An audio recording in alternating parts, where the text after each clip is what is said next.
स्वयंपाक करायचा कंटाळा नाही आहे, पण भाजी काय करावं या विचारानेच ना सकाळी तेच, संध्याकाळी तेच.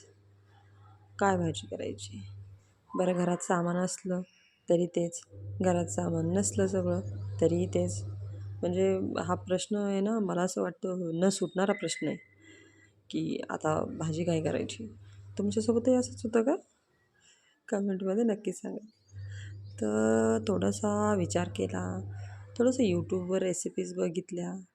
म्हटलं पण मग यूट्यूबच्या रेसिपीज बघितल्या की असं वाटतं नाही नाही हे नाही आहे घरात, ते नाही आहे. मग काय म्हटलं जाऊ दे आता यूट्यूबला बाजूला करा आणि चला आता लागा स्वयंपाकाला, कारण मिस्टर घरी येण्याची वेळ झाली आहे. स्वयंपाक तर लवकर तयार करावा लागेल. मग म्हटलं आता काय, म्हटलं आता शेव आहे, चला म्हटलं आता मस्त अशी शेवभाजी बनवू म्हणजे छान जेवण तयार होईल.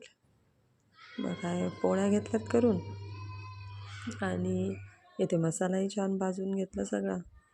आज मसाल्यामध्ये धने, खोबरं, खसखस हे सगळं वापरलं.